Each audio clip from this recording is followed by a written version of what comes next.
Buenos días, hermanos, ¿cómo estáis? ¿Estáis bien? Gloria a Dios. Bueno, hoy para mí esta predicación es un poco especial porque, sinceramente, hacía tiempo que no me tocaba tanto el corazón un mensaje a mí personalmente, tal cual lo iba preparando. Pensaba en mí y pensaba también en mi esposa Lidia. Hay muchos pasajes, o hay una parte de la predicación que me hacía pensar mucho en mi esposa. La verdad es que esta mañana voy a intentar ir un poco deprisa.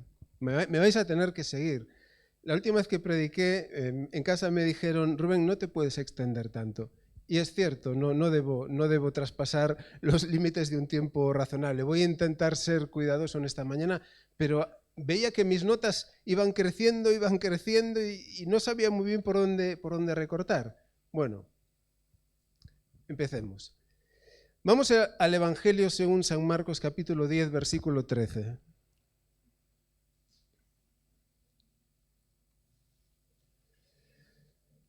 Marcos 10, 13.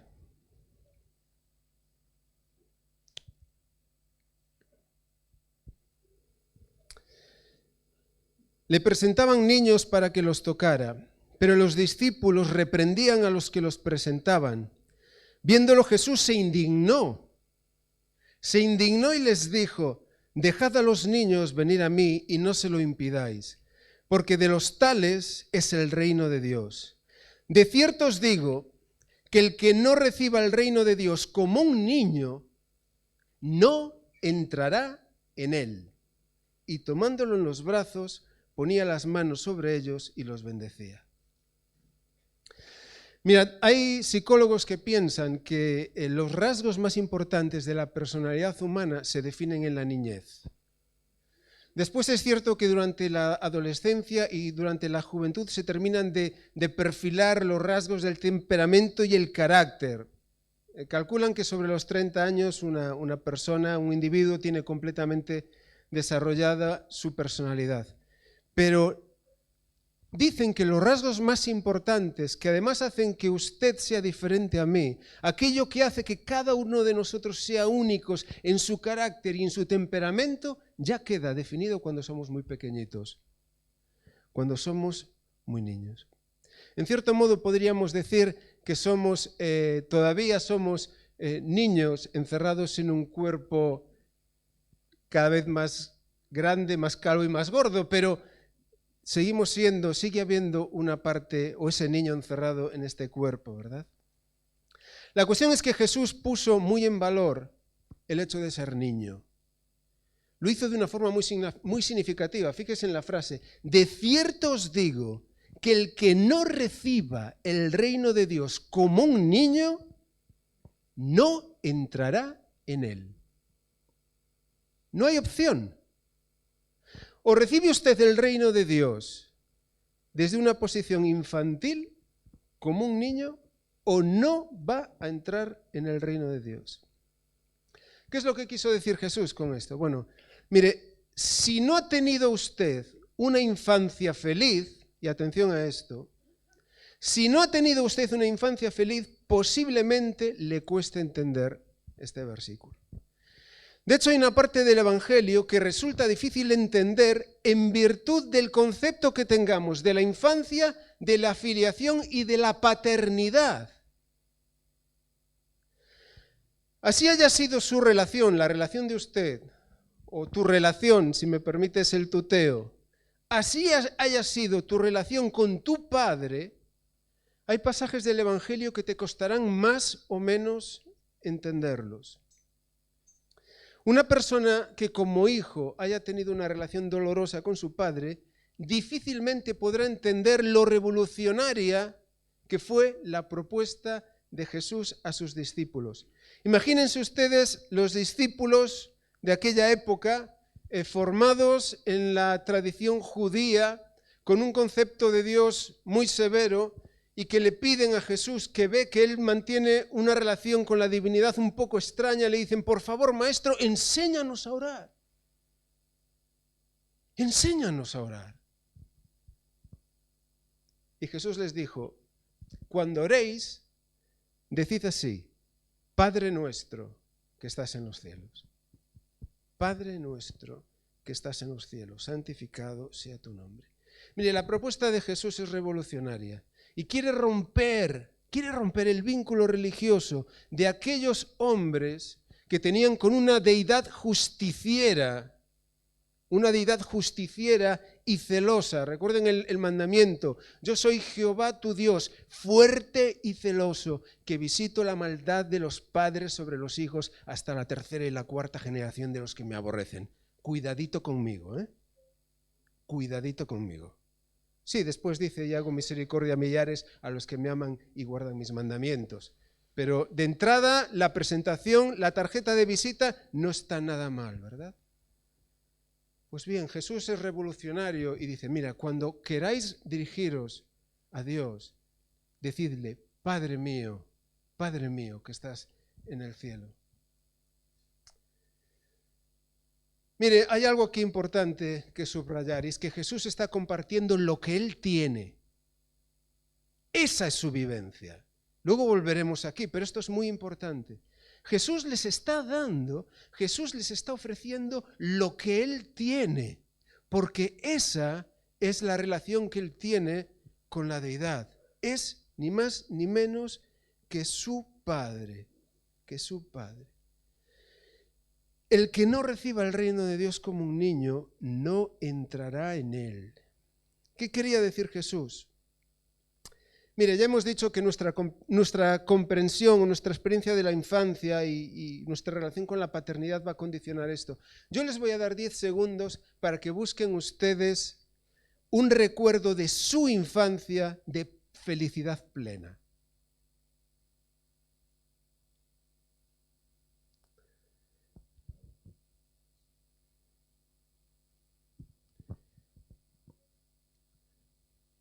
¿Lo tienen?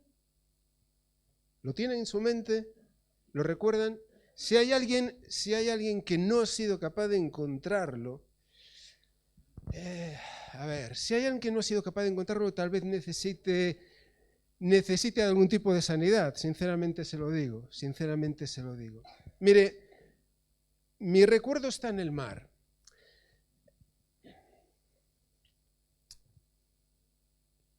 Yo nací al lado del mar. Si yo busco un recuerdo de felicidad plena, para mí la felicidad plena es ser muy niño, estar de vacaciones, no hay colegio, no hay obligaciones, brilla el sol, cosa que en Galicia ya es un regalo en sí mismo, créame. Brilla mucho el sol, la marea está baja y yo estoy a apenas 30 metros de mi casa, en las rocas, en las pozas, lo que llamamos los galleguiños las pozas, rebuscando cangrejos, a ver si hay suerte y encontramos algún buey de Francia o mi hermano, que era especialista, saca algún pulpo. Con mi hermano, con los amigos, sin obligaciones, sin preocupaciones, el sol brilla. Soy un niño, solo quiero jugar y desarrollar mis ilusiones, ¿verdad? Y sabe usted, cuando uno es niño, uno no tiene preocupaciones, no tiene obligaciones, no piensa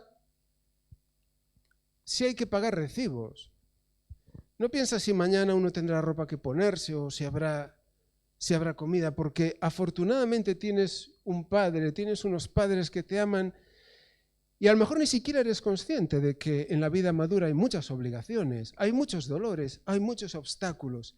Sencillamente confías. Y sabes una cosa, eres crédulo. Eres muy crédulo, porque eres niño.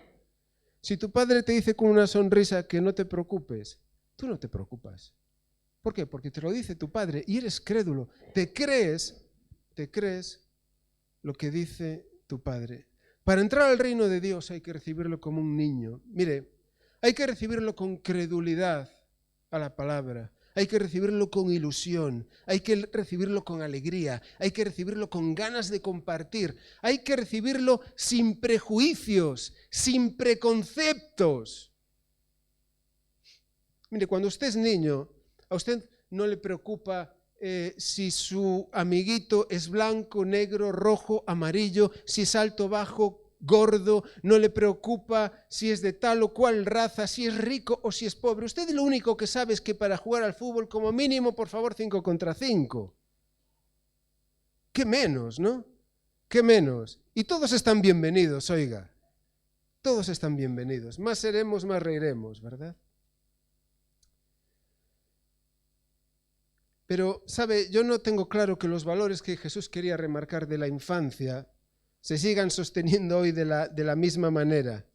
Mire, parodiando un poco la escena, permítanme que haga una pequeña parodia. Trayéndola a nuestros días, habría que reescribirla, ¿verdad?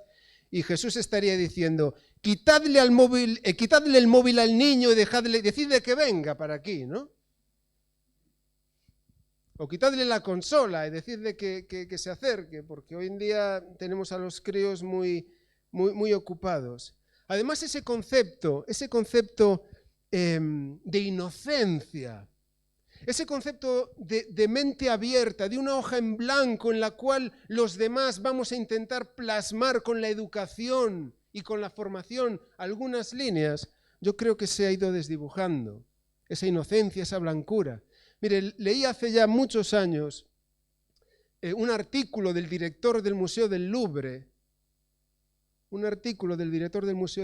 que decía, en el Museo del Louvre van cada semana, o imagino que incluso cada día, niños de colegios a visitar el museo. A usted le habrá pasado como padre, de que un día le tiene que preparar un bocadillo al niño y una bolsita porque ese día sale de excursión y se lo llevan a un museo. Bien, pues igual. Y el director del Louvre decía, es muy difícil intentar explicarle a un niño el sutil erotismo de un cuadro renacentista, cuando ese niño ya ha sido expuesto de forma absoluta a la sexualidad en todos sus sentidos, en televisión, en internet, en todos los lugares. Es muy difícil. Ese concepto de inocencia, de blancura, de tener la mente todavía despojada de toda maldad, yo creo que cada vez hay que bajar más el listón, cuando pensamos en el concepto de la infancia. En cualquier caso, Jesús está subrayando esos valores en la infancia. Lo cierto es que después los niños crecemos, aunque esté capturado aquí dentro ese niño, ¿verdad? Ese pequeño Rubén sigue capturado por aquí en algún sitio, pero vamos creciendo. Nuestras ilusiones a veces se van secando. Decimos, no, es que estamos madurando. Bueno, cuidadito con esto. Una cosa es madurar, una cosa es aprender lo que es la vida y otra cosa es lo que le pasa a nuestras ilusiones. Son dos cosas diferentes, ¿verdad? Porque de hecho, si somos sinceros, madurar a veces consiste en acabar convirtiéndose en alguien muy sarcástico.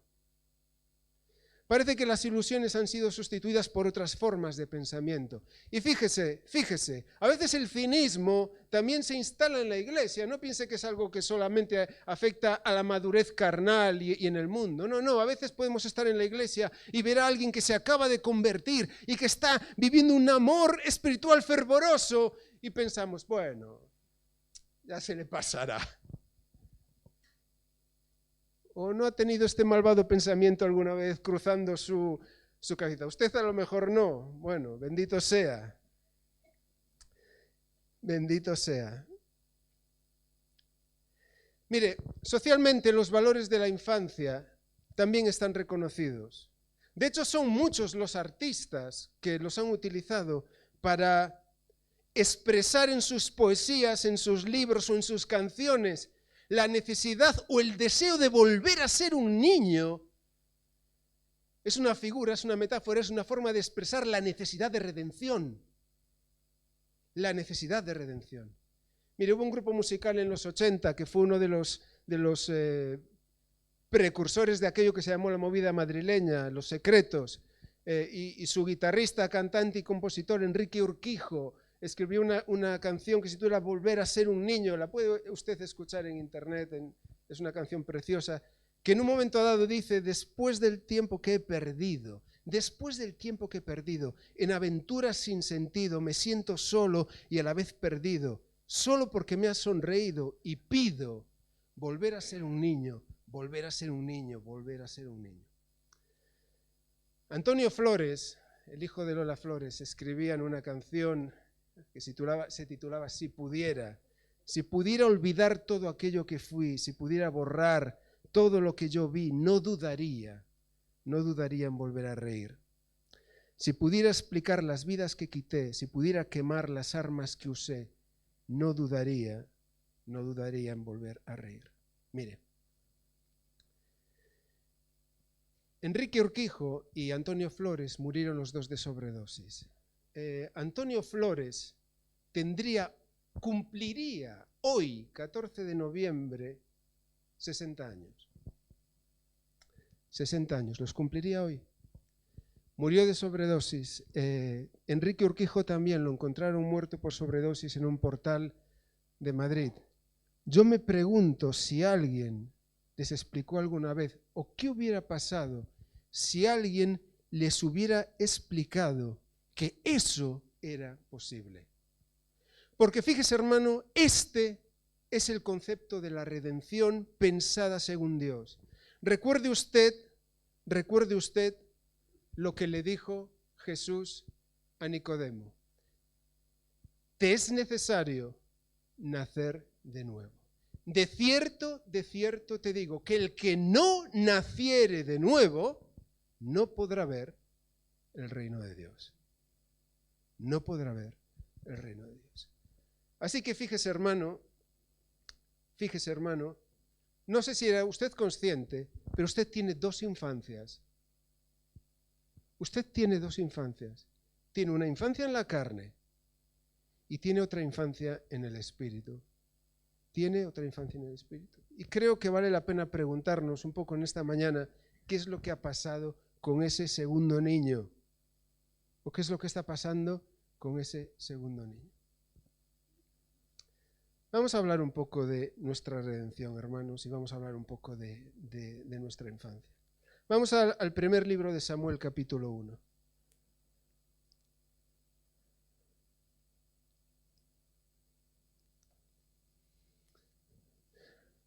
Primer libro de Samuel, capítulo 1.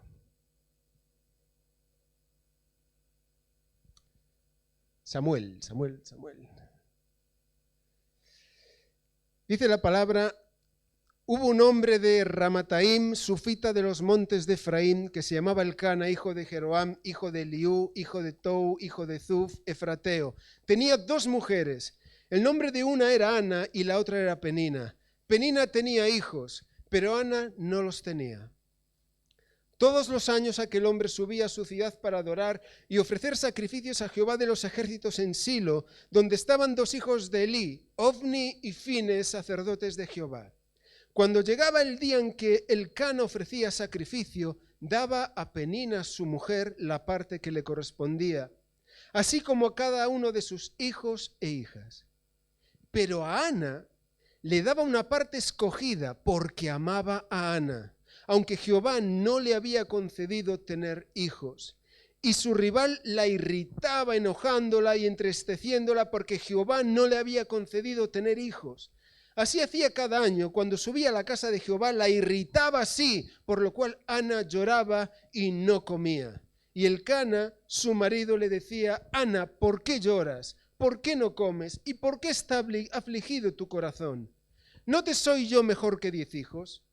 Después de comer y beber en Silo, Ana se levantó, y mientras el sacerdote Elí estaba sentado en una silla junto a un pilar del templo de Jehová, ella con amargura de alma oró a Jehová y lloró desconsoladamente, e hizo voto diciendo: Jehová de los ejércitos, si te dignas mirar a la aflicción de tu sierva y te acuerdas de mí, y no te olvidas de tu sierva, si no quedas a tu sierva un hijo varón, yo lo dedicaré a Jehová todos los días de su vida, y no pasará navaja por su cabeza. Mira, hermano, hay durante todo el Antiguo Testamento la esterilidad. Dios utiliza la esterilidad como metáfora, como arquetipo para explicarnos algo. y es nuestra incapacidad de generar vida espiritual. Mire, el dolor de Ana es metafóricamente el mismo dolor que sufría Enrique Urquijo, que quería volver a ser un niño, quería volver a tener una segunda oportunidad, quería engendrar vida. Pero ¿sabe una cosa, hermanos? Somos incapaces, por mucho que nos lo propongamos. La humanidad, por mucho que crea que genera grandes valores y grandes productos, somos incapaces de generar vida, la verdadera vida. Somos estériles, no podemos. Esto es algo, hermanos, que solo le pertenece a Dios. Solo le pertenece a Dios. Él es el único que puede hacernos nacer de nuevo. Él es el único que puede darnos la vida. Y Él es el único, hermano, que te va a dar esa nueva niñez. Esa nueva niñez. Él es el único que puede poner esas ilusiones. Él es el único que puede poner esas pasiones, esas risas, ese futuro, esa despreocupación. Él es el único que puede hacerlo y no podemos buscar en otro sitio. Miren, en esta historia hay algo más que aprender. Usted, desde el punto de vista espiritual, al igual que Samuel, usted es un hijo tremendamente deseado. Tremendamente deseado. Mire, a lo mejor en esta sala hay personas que cuando yo les he pedido buscar un recuerdo de plena felicidad en su infancia, les ha costado mucho o a lo mejor no lo han encontrado. Y en ocasiones es porque hay personas que han sido hijos no deseados. No deseados. Y lo peor que puede sentir un niño, o lo peor que puede percatar un niño es saber que no ha sido deseado. Eso se puede notar después, a veces de forma muy dramática. En nuestro caso, hermanos, tú y yo, como infantes espirituales, hemos sido hijos tremendamente deseados por Dios. ¿Sabe por qué lo sé? Porque Jesús le dijo a Nicodemo, porque de tal manera amó Dios al mundo. De tal manera amó Dios al mundo, que envió a su Hijo unigénito. Cristo murió, hermanos, para que nosotros fuésemos engendrados espiritualmente. El precio es tan elevado que está muy claro que Dios deseaba esa paternidad. Dios deseaba tener hijos de una forma muy, muy, muy fuerte. Hay algo más en esta historia, hermano, muy importante. Usted ha sido engendrado. Usted tiene una nueva infancia con propósito. Con propósito. Usted ha nacido para ser un sacerdote. A lo mejor le sorprende esto que le digo, pero mire, decía Ana, si te acuerdas de mí y no te olvides de tu sierva, si no quedas a tu sierva un hijo varón, yo lo dedicaré al Señor todos los días de su vida y no pasará navaja sobre su cabeza. Iba a ser nazareo.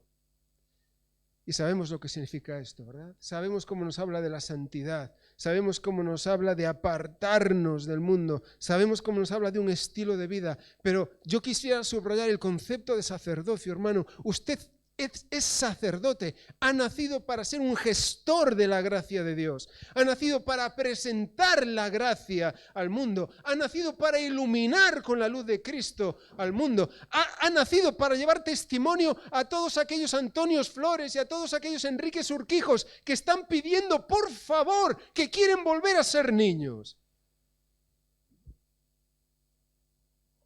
Usted tiene la capacidad de hacer eso, tiene el don de hacer eso, de explicarlo. Eso sí, primero tiene que vivirlo usted, y vivirlo con intensidad. Pero ha sido llamado a ser sacerdote. Vamos rápidamente, seguimos en el libro de Samuel, pero nos vamos al capítulo 16.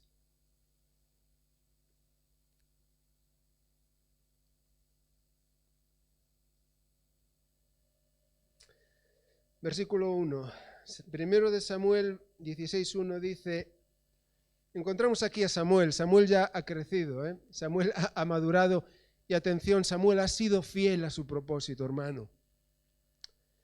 Samuel ha sido a su propósito y llega un momento que el Señor le pregunta, ¿hasta cuándo llorarás por Saúl? Habiéndolo yo rechazado para que no reine sobre Israel. Llena tu cuerno de aceite y ven y te enviaré a Isaí de Belén, porque de entre sus hijos, me he elegido un rey. Samuel preguntó, ¿cómo iré? Si Saúl lo supiera, me mataría. Jehová respondió, toma contigo una becerra de la vacada y di, a ofrecer sacrificio a Jehová he venido. Invita a Isaí al sacrificio y yo te enseñaré lo que has de hacer. Me ungirás al que yo te diga. Hizo pues Samuel como le dijo Jehová. Luego que él llegó a Belén, los ancianos de la ciudad salieron a recibirlo con miedo y le preguntaron, ¿es pacífica tu venida? Sí, vengo a ofrecer sacrificio a Jehová. Santificaos y venid conmigo al sacrificio, respondió él. Luego santificó él a Isaí y a sus hijos y los invitó al sacrificio. Aconteció que cuando ellos vinieron, vino a él Eliab y se dijo, de cierto delante de Jehová estás ungido. Pero Jehová respondió a Samuel, no mires a su parecer ni a lo grande de su estatura, porque yo lo desecho, porque Jehová no mira lo que mira el hombre, pues el hombre mira lo que está delante de sus ojos, pero Jehová mira el corazón. Mire, voy a intentar acortar la historia. Usted puede leer, son 4 historias las que vamos a leer esta mañana. Usted puede leer estas 4 infancias. Son 4 infancias, las puede leer en su casa. Ustedes saben lo que pasa aquí, lo que está pasando. Van a empezar a desfilar los hijos de Isaí, uno por uno. Y Samuel los ve y él está convencidísimo, o sea, los ve, este chico, este es un chico del norte, va a ser seguro que va a ser con la pinta que tiene, este es el ungido de Jehová. Y el Señor siempre le dice, no, este no es. Y llega un momento que Samuel dice, pero vamos a ver, ¿son todos estos tus hijos? Porque él estaba ya descolocado. Mire, en alguna ocasión he comentado que hay estudiosos de la Biblia que piensan que David era un hijo ilegítimo. Ahora no voy a repetirme porque alargaríamos, pero hay razones solventes para pensar que esto es así. Y a mí me encaja con algunas cosas. El hecho de que se dude de la legitimidad de David como hijo dentro del matrimonio de Isaí. ¿Por qué? Bueno, pues porque el hijo de David con mayúsculas, recordemos que también tuvo que sufrir esa ofensa. Los fariseos, esa habilidad que tenían para hacer amigos, ¿no? Nosotros sabemos quién es nuestro Padre. ¿Recordáis? ¿Sí? Mal corazón, ¿verdad? Mire, aquí hay algo que aprender. Sea o no sea David un hijo ilegítimo, lo que está claro es que no contaba demasiado para Isaí. Estaban todos los demás ahí, al otro lo dejaron en el campo. Hay algo muy importante para aprender aquí. Mire, no importa lo que ha pasado, lo que pasó en su infancia carnal. Eso no va a condicionar para nada su infancia espiritual. Para nada. No importa lo que le haya pasado en la escuela, no importa lo que le haya pasado en su casa, no importa lo que a usted le hayan dicho de pequeño, no hay nada más cruel que decirle a un niño vas a ser un desastre, eres un desastre, no sabes estudiar, eres no sé qué, eres no sé cuánto. Si usted a un niño le dice que es un desgraciado, ¿sabe qué va a tener usted de mayor? En casa, un desgraciado, es lo que va a tener. Pues bien, no se aferre, por favor, no se aferre al peso de la infancia carnal, porque Dios, su poder no está condicionado para desarrollar su propósito en su infancia espiritual. Para nada. No importan los motes que le hayan puesto, no importa si usted en la carne es alto, bajo, gordo, calvo, no importa. Dios tiene poder para rescatarlo traerlo desde el rebaño que está usted cuidando las cabras allí, traerlo y decir, este es el ungido del Señor. este es. Porque el Señor no mira lo que mira el hombre. El Señor mira lo que hay en el corazón. Aquí hay una segunda cosa importante a entender, hermanos, de su infancia. Usted ha nacido para ser un rey. Luego volveremos aquí. Hay alguno que se está asustando y hay alguno que se está sonriendo. Caramba, un sacerdote y un rey. Sí, dice, mire, dice 1 de Pedro 2:9, pero vosotros sois linaje escogido, real sacerdocio. Real sacerdocio. Hay traducciones que dicen, vosotros sois un linaje de reyes y de sacerdotes. Nación santa, pueblo adquirido por Dios, para que anunciéis las virtudes de aquel que os llamó de las tinieblas a su luz admirable. A su luz admirable. Usted ha nacido para ser un sacerdote, para ser un rey y para serlo, al igual que David, ungido por el cuerpo de Samuel, ungido bajo el poder del Espíritu Santo. Vámonos a buscar otro niño. Otro niño. Vamos a Jueces 13, versículo 1. Jueces capítulo 13, versículo 1. Dice, los hijos de Israel volvieron a hacer lo malo ante los ojos de Jehová. Bueno, esto, a ver, yo ahora no... Dice la Escritura, no juzguéis y no seréis juzgados, ¿verdad? Pero es que esta frase se repite en más de una ocasión en el Antiguo Testamento. A ver, muy hábiles no eran. Muy hábiles no eran. Los hijos de Israel volvieron a hacer lo malo ante los ojos de Jehová. A ver, y no vamos a juzgar, hermanos, porque lo cierto es que si nos ponemos delante de Dios no somos muy diferentes a lo mejor, ¿no? Y el Señor los entregó en manos de los filisteos por 40 años. En Zora, de la tribu de Dan, había un hombre que se llamaba Manoa. Su mujer nunca había tenido hijos porque era estéril. Fíjese, hermano, cómo el concepto se repite, el arquetipo se repite, porque Dios siempre, a él le gusta glorificarse tomando él la iniciativa. Y que quede muy claro que el poder es suyo, y que quede muy claro que la salvación viene de Jehová y no viene de ningún otro sitio, ¿verdad? A esta mujer se le apareció el ángel de Jehová y le dijo, tú eres estéril y nunca has tenido hijos, pero concebirás y darás a luz un hijo. Ahora pues no bebas vino ni sidra, ni comas cosa inmunda, pues concebirás y darás a luz un hijo. No pasará navaja sobre su cabeza, porque el niño será nazareo para Dios desde su nacimiento, y comenzará a salvar a Israel de manos de los filisteos. A ver, ¿quién me dice quién es este niño, por favor? Este niño es Sansón. Sansón. Mire, cuando yo era niño, para mí los domingos tenían algo de especial, y es que me daban 5 pesetas. Bueno, me daban 10 pesetas. Me daban 10 pesetas.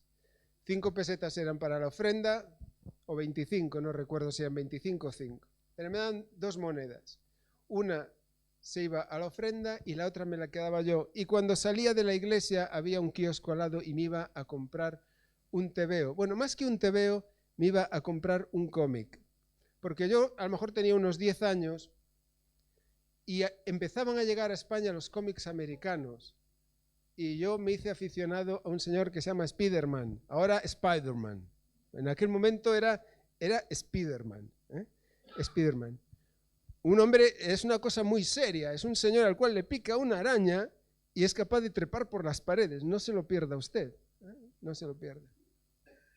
Por cierto, que sepan que en aquel momento yo tenía 10 años y estaba cometiendo una irregularidad.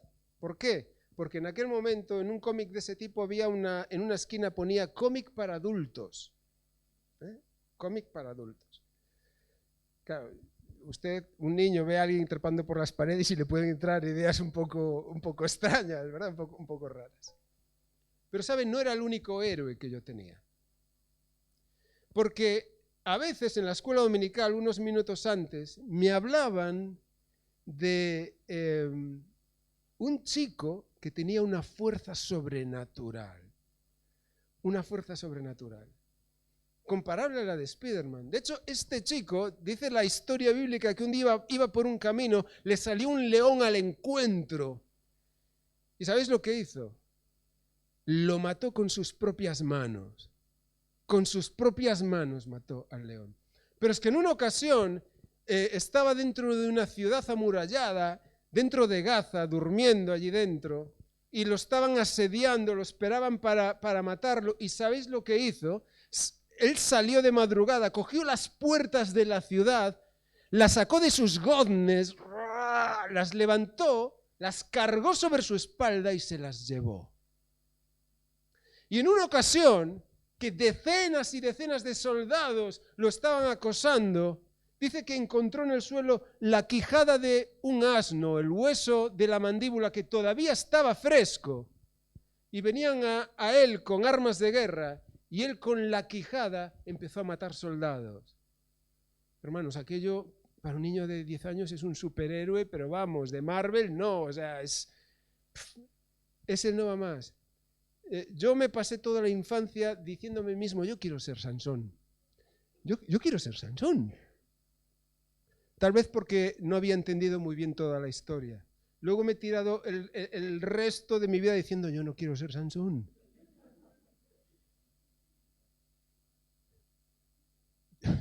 Yo no quiero ser Sansón. Mire, Sansón tenía todos los números para ser un referente espiritual.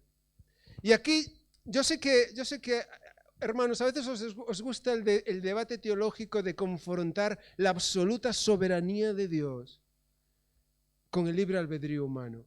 Y sé que es un discurso difícil de conciliar, muy difícil de conciliar.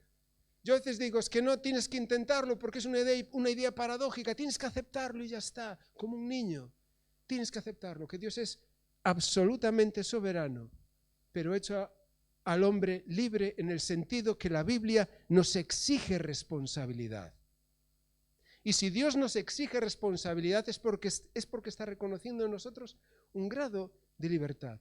Lo cierto es que Sansón fue escogido, Sansón nació por una obra milagrosa de Dios porque su madre era estéril, su nacimiento tuvo un propósito y tuvo un llamado, pero a diferencia de Samuel, Sansón no fue el mejor referente. Sansón llevó una vida licenciosa, en ocasiones fue la vergüenza de sus padres, llegó a sufrir la humillación pública, como ya sabéis, por parte de sus enemigos. Llevó, una vida licenciosa, en ocasiones viviendo o cohabitando sin ningún tipo de rubor con prostitutas, yéndose con sus amigotes a tener buenas fiestas y hacer muchas cosas que evidentemente no cabían dentro del voto de santidad y dentro del voto nazareo al cual había sido llamado. Y sin embargo, como bien sabéis, la melena de Sansón siempre estuvo ahí. Casi siempre. Por ahora vamos a dejarlo en siempre. Siempre estuvo ahí. Mire, hermano, el niño que usted tiene, el niño que Dios ha engendrado en usted, va a crecer. Va a crecer. Y aquí, hermanos, todos hemos de vigilar cómo crece ese niño, cómo lo alimentamos, las compañías que tiene, cuándo descansa, cuándo no descansa, todas esas cosas que haríamos con un niño, ¿verdad? De Jesús se dice que Jesús crecía en sabiduría y en estatura y en gracia para con Dios y para con los hombres. Mire, tenemos que tener cuidado en cómo crecen esos niños. A veces, hermanos, desde la cultura evangélica, créame que somos un poco narcisistas. Somos narcisistas. A veces, ¿qué pasa en la carne si usted coge un niño y tiene usted en casa un niño consentido, un niñito consentido. Ay, es que es nuestro niño, es que es nuestro bebé. ¿Sabe qué va a tener usted? Usted va a tener un adolescente que va a ser un tirano. Va a tener un adolescente que va a ser un dictador, pero con mayúsculas. Usted se sorprendería a veces de lo que un niño es capaz de contestarle a su padre. De las actitudes que un adolescente puede llegar a tomar, ¿verdad? Si ese niño se descarría, si no lo cuidamos, se puede convertir en un niño evangélico, un niño espiritual consentido. Como si todo cabe, todo vale, no hay normas, no hay pautas, no hay voto de nazareo. Todo sirve. ¿Y sabéis por qué sirve todo? Y aquí vengo al tema del narcisismo. Porque yo soy el escogido. Yo soy el escogido. Dios me ha escogido a mí. Pudo haber escogido a otros, sí, pero me ha escogido a mí. No es ninguna broma, hermanos. Hay discursos evangélicos que subrayan mucho el individualismo espiritual. Y atención a esto, hermano. ¿Es cierto que Dios murió por ti? ¿O es cierto que Cristo murió por ti? Sí, es cierto. Pero te voy a lanzar un reto. Mírate bien la Biblia y el Evangelio. Dios, la mayoría de las veces, cuando expresa su afán de búsqueda, Él lo que dice es que está buscando un pueblo. Un pueblo. Es cierto que para componerlo va a necesitar individualidades. Es cierto que para tener un rebaño, Él es capaz de ir a buscar una sola que se haya perdido. Eso es cierto. ¿Pero para qué la va a buscar? Para traerla al rebaño. Al rebaño. Y lo que importa, hermanos, es el conjunto, el pueblo. Mi ego se debería quedar en casa. Mi ego se debería quedar en casa. Esto es una de las cosas que le pasó a Sansón. Sansón, ¿qué vivía? Su vida. Su vida. Y él se pensaba que ser un escogido no tenía nada que ver con los demás. Cuidado con esto. Tiene muchísimo que ver. Reyes y sacerdotes, pero para la comunidad, Para la comunidad, para los de fuera y para los de dentro. No para irnos de picos pardos por ahí con los amigotes. No pensemos que somos tan importantes. Soy el escogido.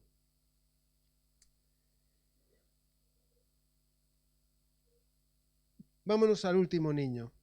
Nos vamos a Lucas 2, versículo 21.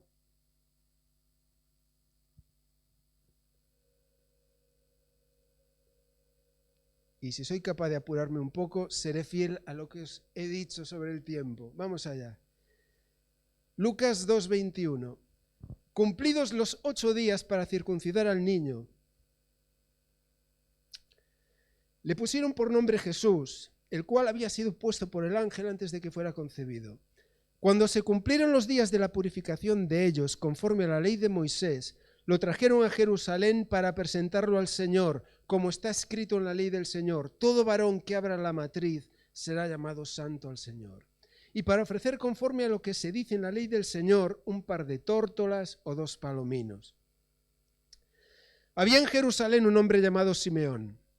Este hombre justo y piadoso esperaba la consolación de Israel, y el Espíritu Santo estaba sobre él. Y le había sido revelado por el Espíritu Santo que no vería la muerte antes que viera el ungido del Señor. Movido por el Espíritu, vino al templo. Cuando los padres del niño Jesús lo trajeron al templo para hacer por él conforme al rito de la ley, él lo tomó en sus brazos y bendijo a Dios diciendo: Ahora, Señor, despides a tu siervo en paz, conforme a tu palabra, porque han visto mis ojos tu salvación, la cual has preparado en presencia de todos los pueblos, luz para revelación a los gentiles y gloria de tu pueblo Israel. José y su madre estaban maravillados de todo lo que se decía de él. Los bendijo Simeón y dijo a su madre María: Este está puesto para caída y para levantamiento de muchos, y para señal que será contradicha, y una espada traspasará tu misma alma, para que sean revelados los pensamientos de muchos corazones. Estaba allí también Ana, profetisa, hija de Fanuel, de la tribu de Aser, de edad muy avanzada. Había vivido con su marido 7 años desde su virginidad y era viuda hacía 84 años y no se apartaba del templo, sirviendo de noche y de día con ayunos y oraciones. Esta, presentándose en la misma hora, daba gracias a Dios y hablaba del niño a todos los que esperaban la redención en Jerusalén. Hemos hablado de niños, pero hermanos, este es el niño con mayúsculas. Este es el niño. Mire, ahora que viene la Navidad, tal vez el mes que viene usted vea la Navidad de otra manera cuando piense en el niño Jesús. Este niño es el que nació no para ser sacerdote, nació para ser el sumo sacerdote. El sumo sacerdote, el más grande sobre todos los sacerdotes. Y él no es que naciera para ser rey, él nació para ser rey de reyes. El rey sobre todos los reyes. Mire, ahora cuando miramos a ese niño y lo que le va a suceder, es entonces cuando somos capaces de poner en el correcto contexto el hecho de que nosotros seamos reyes y sacerdotes. A veces usted puede escuchar discursos evangelísticos que en base a este concepto lo van a elevar a usted a un triunfo carnal y terrenal de forma estratosférica. Cuidadito, Mire lo que le pasó a Jesús, el sumo sacerdote y el rey de reyes. Para entender este concepto del sacerdocio real que usted va a ejercer, tiene que mirar a Jesús y entender lo que le sucede a Jesús. Si no, no va a entender el hecho de que usted es un rey y usted es un sacerdote. Hay algo, hermanos, en este niño que ahora es muy importante de entender y tiene que ver con el inicio de la predicación, cuando decíamos que Jesús quiere compartir con usted y quiere compartir conmigo su experiencia personal. Y es que en aquel niño, sobre aquel niño que tiene Simeón en sus manos, se va a desatar toda la paternidad de Dios. Toda. Mire, ese niño estuvo perseguido desde el minuto cero. Desde el minuto cero. Carnalmente es un milagro que llegara a la adolescencia. Es un milagro. Y usted puede pensar, pero vamos a ver, era Dios, Rubén. Era el Verbo encarnado. No. Era un niño.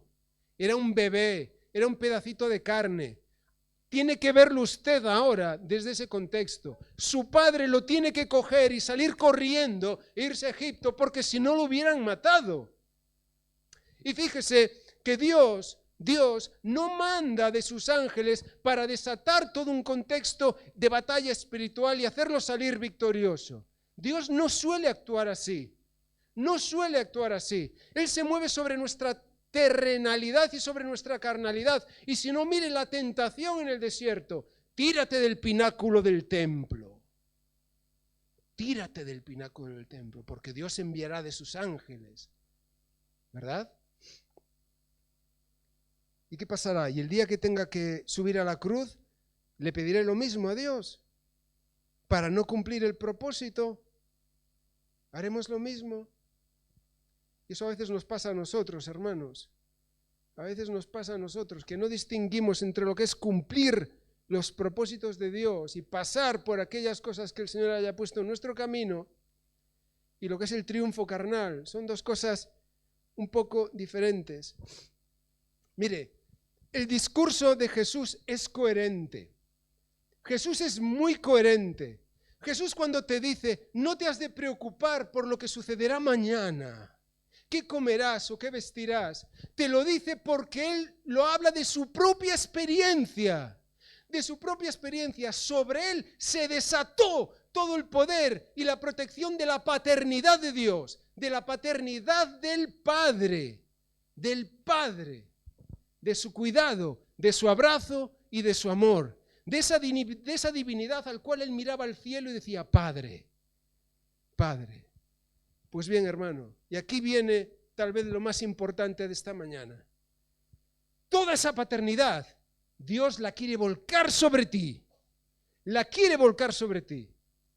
Esa infancia espiritual que ha nacido en ti, ese niño que está dentro y que a veces a lo mejor nos cuesta un poco recuperarlo, pero que está ahí, cuenta con todo el poder de Dios para crecer y para salir adelante. Y no hay Herodes, que también es un arquetipo evidentemente, no hay Herodes que pueda venir a destruirlo, porque Dios te va a salvar. Dios te va a salvar. Y vas a salir adelante y vas a crecer en estatura y en gracia y en sabiduría para con Dios y para con los hombres. Esto es así, esto es así. Jesús era coherente, hermanos. Jesús era coherente. Jesús seguía teniendo ese niño. Jesús seguía teniendo ese niño. Mire, yo llevo desde hace tiempo ya, o sea, desde hace mucho tiempo, tuve que revisar la imagen, me refiero a la imagen física de Jesús que yo tenía. ¿Sabe por qué? Porque, a ver, todos tenemos una imagen de Jesús, seguramente muy afectada por las películas que hayamos visto, ¿sí? Por las películas que hayamos visto, cosas por el estilo, ¿no? Una imagen de Jesús. Y yo me di cuenta que me costaba mucho imaginarme a Jesús riendo. O imaginarme a Jesús sonriendo. Ya no riendo a carcajadas, sonriendo. Y me di cuenta que no era normal. No es normal. No es normal, entre otras cosas, porque tenía 12 amigos que eran muy tontos.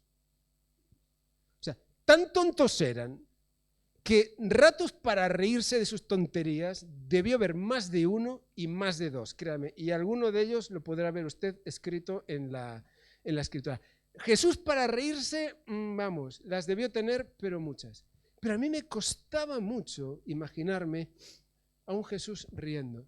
Y la razón era que yo solo imaginarme que alguien de 30 años tenga la perspectiva de que va a ser torturado y va a morir en una cruz, y que ese es el propósito final de algo que tiene que suceder, o sea, ese peso de trascendencia, digo, es que eso es como vivir en el corredor de la muerte. O sea, es como vivir en el corredor de la muerte. O sea, este hombre no podía tener, o sea, momentos de unas risas, de una broma, de un chiste. Yo llegué a la conclusión de que yo estaba muy equivocado.